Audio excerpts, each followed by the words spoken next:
तो ऊपर नीचे आता है। तो ये समझने के लिए पिछली बार जो हम लोग ने समझा था, जो षट संपत्ति है उसके ऊपर थोड़ा सा हम लोग लाइट डालेंगे। तो षट संपत्ति से आसानी से हो जाएगा कि करना क्या है। षट संपत्ति था शम, दम, उपरमा, तितिक्षा, श्रद्धा, समाधान। तो ये इसको विस्तार में समझेंगे, पिछली बार सिर्फ मेंशन किया था। तो अब ये शम क्या है? शम वो है जो मन के ऊपर हम कंट्रोल कर पाते हैं, उसको शम बोलते हैं। निगरानी रख के जो कंट्रोल कर पाते हैं वो शम है। दम क्या है? इंद्रियों पर निगरानी और कंट्रोल। तो शम और दम, मन का कंट्रोल, फिर हो गया इंद्रियों पर कंट्रोल। ये दोनों अगर हम लोग ने साध लिया तो उपरमा तो अपने आप ही हो जाएगा। उसका जो प्रभाव है वो उपरमा, रिजल्ट इज उपरमा।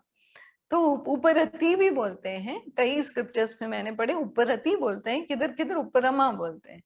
तो रति, रति यानी रति तो वैसे तो प्रेम भी बोल सकते हैं, लगाव बोल सकते हैं, और रमा यानी रमना। तो उपरमा, तो उपरमा ऐसे समझना। उपराम तो उपरमा यानी ऊपर, जैसे उपवास बोलते हैं। तो हर चीज में तो एकदम जो उसके साथ रम जाता है परमात्मा के साथ वो। तो ये कैसे होगा? शम दम होगा तभी ही ये उपरमा हो सकता है। अगर हम डायरेक्ट सोचेंगे कि चलो मेरे को आज से फुल कंट्रोल होगा मन और इंद्रियों पे, उसका जो मन और इंद्रियों पे टोटल कंट्रोल को उपरमा बोलते हैं। तो अभी ये मन जो है इसको कैसे कंट्रोल करें? बहुत कठिन है। वो दौड़ रहा है अपने ही। मन का जो अस्तित्व है वो कभी भी अब नहीं, क्षण में नहीं, क्षण में मन नहीं। तो मन कहाँ है? अभी मन कहाँ है? मन नहीं है अभी, अभी से बुद्धि चल रही है। तो मन वहां रहता है जब पिछला और अगला, पास्ट एंड फ्यूचर। तो जो कल कल जो हमेशा बोलते हैं, कल क्या हुआ था तो मन पहुंच गया, कल क्या होगा तो मन पहुंच गया। तो ये कल कल में मन है, क्षण में मन हो ही नहीं सकता। तो मन का जो अस्तित्व है वो सिर्फ पिछला अगला में रहता है।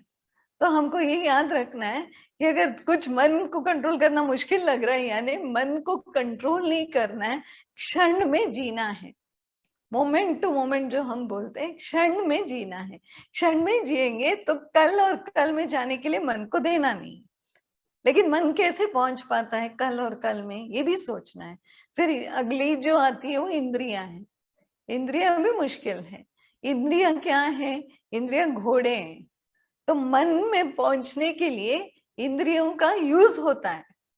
मन तक पहुंचने के लिए एक घोड़े जो है, जो हमारे पंच इंद्रियां हैं, जिसका हम सेंस ऑब्जेक्ट जो बोलते हैं, शब्द, स्पर्श, रूप, रस, गंध। तो इंद्रिय विषय हो गए ये। इंद्रिया यानी जो आंख, नाक, कान जो बोलते हैं, जो टेस्ट करते हैं और जो स्पर्श करते हैं। तो ऐसे पांच इंद्रियां, पांच कर्म इंद्रियां भी है, पांच ज्ञान इंद्रियां भी है। तो ये जो जो भी है, इनके वजह से हमारे भीतर, जो मन के भीतर को जा सकता है। तो ये उपकरण हो गए इंद्रियां। इंद्रियंस आर द इंस्ट्रूमेंट जिसकी वजह से, अभी जैसे मैंने आंख खोला, आंख खोलते मुझे आप सारे दिख गए, आप सारे दिख गए। तो वो क्या हो गया? मैसेज चला गया ब्रेन को, ब्रेन से गया मन में। तो अब हमारे मन में ये इमेज आ गया कि इन्होंने इन्होंने इन्होंने आज ज्वाइन करा हुआ है जूम सेशन। तो ये मन में चला गया इंफॉर्मेशन। तो ये इंफॉर्मेशन जाने के लिए क्या करना पड़ा? मुझे आंखें खोलनी पड़ी। अच्छा, आंखें खोले लेकिन मेरा मन किधर और है, तो कैसे जाएगा मन में इंफॉर्मेशन? नहीं जाएगा। तो मेरा ध्यान रहना चाहिए स्क्रीन पर, तब मुझे पता चलेगा अच्छा ये बैठे थे, ये बोल रहे थे, इन्होंने ये कहा। सारी इंद्रियां बाहर की तरफ होती, तो बाहर की तरफ से जो इंफॉर्मेशन है वो भीतर मन में चला जाता है। मन में जाने के बाद जाना चाहिए, नहीं करके नहीं, लेकिन जो मन में जा रहा है वो मन है क्या अभी, ये सोचो। तो क्या होता है? कुछ तो जाता है, पूरा पूरा नहीं जाता है, थोड़ा बहुत चला जाता है इंफॉर्मेशन। और ऐसा बोला था शायद, मुझे याद नहीं आ रहा है क्यों याद नहीं आ रहा है? क्योंकि ध्यान पूरा नहीं था, बटा बटा था। तो मन बुद्धि तो है ही, जब मन शांत होता है तो बुद्धि चलती है। पहले मन का झगड़ा होता है, बुद्धि तो बाद में आती है। मन पहले ये बोलता है कि ये इंफॉर्मेशन आ गया, फिर बुद्धि बैठती है और बोलती है अच्छा ये ना पहले भी हुआ था, शायद ये होगा। तो जो डेटा रहता है ना, वो डेटा वो निकालता है बुद्धि, और उसमें से उन लोग डिसाइड करते हैं, बुद्धि डिसाइड करता है कि ये सही है, ये वाली बीमारी में ये दवा लेना चाहिए, ये है तो वो होना चाहिए। ये जो करते हैं विवेक वाली बुद्धि नहीं, बस नॉर्मल बुद्धि। तो ये हुआ मन और बुद्धि। तो ये सब आएंगे अगली बार, लेकिन अभी हम शम दम समझ रहे हैं, इसके लिए लिया है। तो कंट्रोल ऑफ माइंड बहुत कठिन है इसके लिए, क्योंकि हमारी इंद्रियां बाहर के तरफ है। तो हमको अगर मन पे कंट्रोल लाना है तो इंद्रियों को भीतर की तरफ मोड़ना है। कैसे?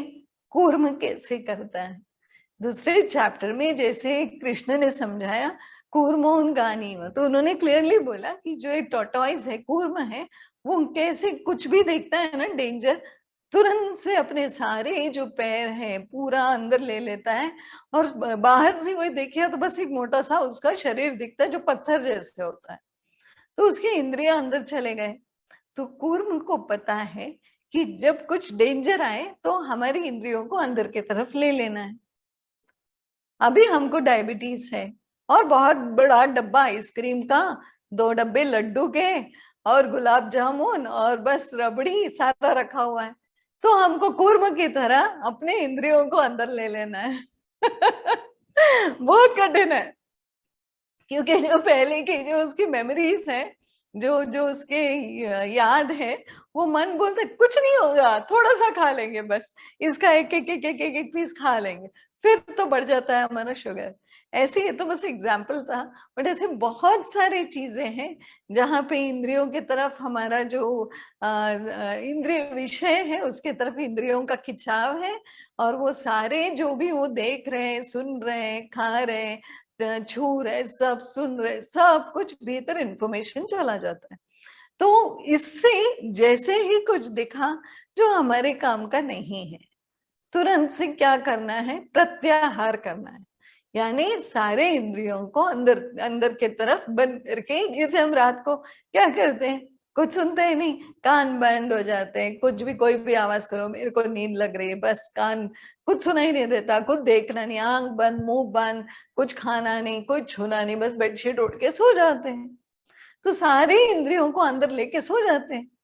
तो जब हमको डेंजर दिखाई दिया तो हमको सारी इंद्रियों को प्रत्याहार में भीतर की तरफ ले जाना है। सब अंदर की तरफ मुड़ गए तो बस मन का कितना भी जोर हो उसके बाद नहीं चलेगा, क्योंकि दरवाजा बंद हो गया। तो मन का दरवाजे है, जो 5 दरवाजे हैं, इंद्रियां है। तो अगर नहीं चाहिए ऐसा विषय है तो कान का दरवाजा बंद, नहीं चाहिए ऐसा विषय है तो आंखें भी बंद कर लो, कोई बात नहीं, सूंघो भी मत। जैसे अभी कोई मच्छी नहीं खाता, तो कोई मच्छी मार्केट में चला जाए तो कैसे कर्चिफ दबा दबा के नाक में बंद कर लेता है कि बस मेरे को सुगंध नहीं आना चाहिए इसका। वो कैसे समझ में आता है कि तो प्रत्याहार करना है, देखना भी नहीं है, सूंघना भी नहीं है, हम जल्दी से कर लेते हैं। कैसे कर लेते हैं? क्योंकि वो नहीं चाहिए हम लोग। वैसे ही बहुत सारे विषय हैं जो संसार में, घर में कोई कुछ झगड़ा, कोई किसी का, जैसे उन्होंने बोला, कोई डांट रहा है, कोई कुछ नाम शनाम बोले जा रहा है, जैसे बुद्ध को किसी ने बोल दिया तो बुद्ध ने क्या किया? प्रत्याहार कर लिया, बोले जा तू, मेरे तो सारी इंद्रियां बंद है, अभी तो कुछ भी बोल, मेरे मन में कुछ नहीं जाने वाला। हम जल्दी से मन में ले लेते हैं, और कान को दोनों ही खुल जाते हैं। गाली दे रहा है मेरे को, चलो दोनों कान खुल गए, कितनी बुरी गाली दे रहा है, और अंदर चले गया, फिर मन के अंदर जलन शुरू हो जाता है, गुस्सा शुरू हो जाता है ना।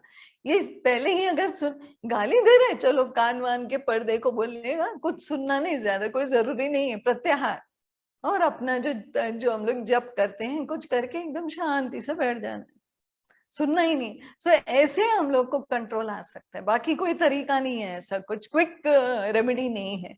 ये 2 मिनट नूडल वाला मैगी वैगी कुछ नहीं होने वाला है। हमको एकदम अभ्यास के साथ, जैसे हमेशा राजेश्री में बोलते कैसे होगा पूछते ही वो बोलती अभ्यास करो। तो हमको अभ्यास करना है इस चीज का।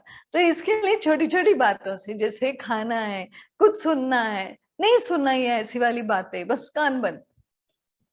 तो हम कभी कभी बच्चे जैसे मम्मी डांट रही है तो कान में हाथ रख लेते, मम्मी मेरे को नहीं सुनना, आप चिल्लाओ मत। तो बच्चे को पता है कि वो कान बंद करना है। तो हम अभी अगर कोई बड़े हैं घर के या कोई बाहर से कुछ, तो हम सबके सामने कान बंद नहीं कर सकते, उनको बुरा लगेगा। तो हमको क्या करना है, वो बोले जाए बस, हमको कान के पर्दों के अंदर नहीं लेना, बस वैसे हिट एंड गो वो लगे और चला जाए, बस मन में नहीं होता कोई भी हालत। फिर सूंघना तो सबको पता है कि अच्छा सुगंध नहीं हो तो कैसे नाक बंद करना है, इसका ट्रेनिंग का कोई जरूरी नहीं, ये सबको पता है। नहीं पसंद आई बात, कोई गटर वटर चल रहा है, किसी कोई नाला खुला पड़ा है, तो रास्ते पे हम नाक बंद करके आराम से चले जाते हैं वहां से, बहुत इजी है। आंखों का है आजकल बहुत कठिन, क्योंकि आंख जो है देख बहुत सारा चीज लेते हैं और हमारा ध्यान नहीं रहता है, क्योंकि आजकल ये सोशल मीडिया जो आ गया, व्हाट्सएप यूट्यूब ये वो, तो अगर आप ध्यान दो तो बीच में एडवर्टाइजमेंट्स आते हैं, जो जो आते हैं एडवर्टाइजमेंट जो आते हैं, हमको लगता है मैंने देखा नहीं, मेरे को इंटरेस्ट नहीं, मैं सीरियल के लिए वेट कर रही हूँ। लेकिन एकदम से क्या होता है, अभी मैं महादेव देख रही हूँ सीरियल, तो महादेव देखते वक्त बीच में कितने सारे एड ही एड, और उसमें कोई खून कर रहा है, कोई कुछ कर रहा है, कोई फिल्म का ऐड आ रहा है, तो मैं नहीं देख रही हूँ सपोज, लेकिन कान सुन रहे हैं, तो उसको म्यूट करना है, तो नहीं तो सारा अंदर चला जाता है, हमको पता ही नहीं हमने देख लिया। अब रास्ते पे हम चल रहे हैं तो हमने बहुत सारी चीजें देखी है, लाखों चीज हमारे अंदर इंप्रेशन होके मन में जा रहे हैं, लेकिन ध्यान नहीं है। क्यों? क्योंकि मेरे को भी सिर्फ एक चीज देखने के लिए, सपोज मैं सब्जी लेने जा रही हूँ या केला लेने जा रही हूँ, तो मेरा ध्यान है कि केले वाला किधर बैठा है, बस उतना ही। लेकिन तब तक आंखों ने बहुत सारा चीज देख लिया। तो आंखें सबसे डेंजर है, तो आंखें बहुत सारा चीज देख, स्वामी जी हमेशा बोला करते थे बस ये तो चश्मा भी नहीं पहनना, अब तो कान में कुछ लगाना नहीं, सुनना ही नहीं है, छोड़ दो छोड़ दो। तो ऐसे ही वो ऐसे ही किया करते थे, तो क्योंकि ये जरूरी है, ये हमको वो समझा रहे थे कि जो नहीं चाहिए ना सुनो, नहीं चाहिए ना देखो, जरूरी नहीं है, नहीं चाहिए ना बोलो। ये बोलना बहुत कठिन हो जाता है, हम बोल ही देते हैं बहुत कुछ, जरूरी नहीं है, बहुत बहुत तोल मोल के बोलना है, बहुत सोच समझ के बात, बहुत ज्यादा बोलना ही नहीं है वैसे। तो वो एक चीज है। अब अभी स्वामी जी बात किया करते तो हम लोग शांति से बैठे रहते, कोई नहीं बोलता कुछ, सुनना ही है बस, तब बस सिर्फ कान हो जाना है, हमको ही कान हो जाना है, और कोई इंद्रियों का यूज ही नहीं करना है। अभी सपोज स्वामी जी बोल रहे हैं, मेरी आंखें इधर उधर देख रही है, तो क्या होता है, तो बोल तो रहे, थोड़ा 50% सुन लिया, बाकी मेरा ध्यान था कि वो कैसे बैठी है, वो क्या कर रहा है, ये क्यों आ गया, अभी इसको प्रसाद देना है, बस इसी में मेरा आधा ध्यान चला गया, तो सुना तो आधा ही।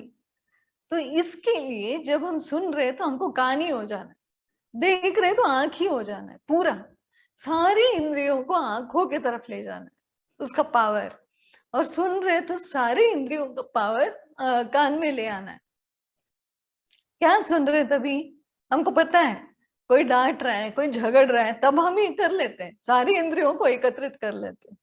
सत्संग में करना है, स्वामी जी कहा करते थे सत्संग को गाली की तरह सुनो, क्योंकि गाली सुनना आपको बहुत बढ़िया आता है तो वैसे जो बढ़िया तरीके से हम गाली सुन लेते हैं, वैसे हमको सत्संग सुन।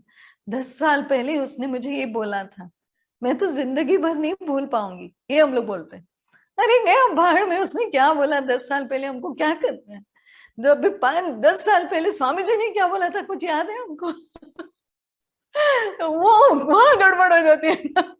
तो हमको याद क्या रखना है, सुनना क्या है, जो हमको काम आए वो, और जो नहीं काम आए उसको छोड़ ही देना है। ये हो गया शम दम, तो इंद्रियों पे कंट्रोल हो गया, मन पे कंट्रोल हो गया, फिर आया उपरमा। ये दोनों अगर हो गया तो उपरमा यानी एबल टू, मतलब फोकस कर पाना, या मन को जैसे चाहिए ले जाना। मन की जरूरत तो है, जब जरूरत हो तो जैसा अभी मुझे पता करना है कि पिछली बार सत्संग में क्या हुआ था, तो तब मन चाहिए मुझे, तो बैठो इन्फॉर्मेशन के लिए, तब की बात सोचो और लिखो। तो तब मन को मैं ले आऊंगी कि भाई तू इधर आ, मेरे को इन्फॉर्मेशन चाहिए। लेकिन मन अपने आप से ना जाए, मेरे कंट्रोल से जाए और इंद्रियां मेरे कंट्रोल से। ये खाना अगर 2 रोटी है, बातों बातों में तीसरे की तरफ हाथ चला जाता है। तो डॉक्टर ने कहा है 2 ही रोटी खाना है, तो उसके लिए क्या चाहिए? कंट्रोल चाहिए। एकदम ध्यान रहा तो 2 के बाद तीसरे की तरफ हाथ गई, हाथ पीछे ले लिया, नहीं 2 ही खाना है बस। ऐसे हर एक इंद्रियों में करना है, नहीं इतना देखना ही नहीं है, बस 2 एपिसोड देखा रुका लो। तो ये हर जगह पे आएगा। तो जहां जहां जो करना है करते रहो। तो ये अगर कर लिया तो उपरति या उपरमा हो गया। उसके बाद आया तितिक्षा। तितिक्षा यानी कठिन है। तितिक्षा हमको हर समस्या को समत्व में देखने की शक्ति। ऊपर हो गया चलो ठीक है, नीचे हो गया चलो ठीक है, ऐसे नहीं चलो ठीक है, ऐसा नहीं, एकदम रो रो के नहीं, एक ही समत्व में चलो ठीक है भाई, जो हो रहा है हो रहा है, क्या कर सकते हैं। अरे ऐसा हो गया वैसा हो गया, या अरे बहुत अच्छा हुआ, उसमें भी बहुत उछल कूद। ये करने में ये याद रखना है कि जब एकदम नीचे जाएंगे तभी भी समत्व में रहना है। तो ये तितिक्षा वो है बेर करने की शक्ति, यानी सहन शक्ति, तितिक्षा यानी। तो आने वाली जो समस्या है या जो भी अच्छा भी है, ऊपर भी हो सकता है नीचे भी हो सकता है, इसमें हमको संभाल पाना तितिक्षा, हमको संभाल पाना तितिक्षा है। बहुत बहुत चैलेंजिंग है, आसान नहीं है। लेकिन अगर मन और इंद्रियों का श्रम और दम हो चुका है, उपरति हो चुका है, तो तितिक्षा आसानी से हो जाएगा। उसके बाद आया श्रद्धा और समाधान। श्रद्धा तो सबको पता है, हर बारी दीदी बोला करते हैं, राजश्री माँ बोलते हैं, श्रद्धा और विश्वास में फर्क है। विश्वास वो है जो कभी रहता है कभी नहीं रहता है, लेकिन श्रद्धा पक्का है और श्रद्धा फलित होता है। श्रद्धा के लिए हम पुरुषार्थ कर सकते हैं जरूर, बस लेकिन उतना ही होगा। फिर आता है समाधान। समाधान यानी समाधान, अधि, धी यानी समा यानी इक्वल, धी यानी इंटेलेक्ट, बुद्धि। सो समाधि उसी से आया, समाधान भी उसी से आया, यानी एक की चीज पे ध्यान, बटा हुआ नहीं, बुद्धि भी नहीं बटा हुआ, मन भी नहीं बटा हुआ, एकत्र सब कुछ, सारे मन इंद्रिया एकत्र ले आए तो अपने आप हो जाएगा समाधान। समाधि लग जाती है ना, बोलते हैं वैसा, और समाधान हो जाता है उससे। तो समाधान यानी 1 पॉइंटेड अटेंशन, एक तरफ पूरा ध्यान।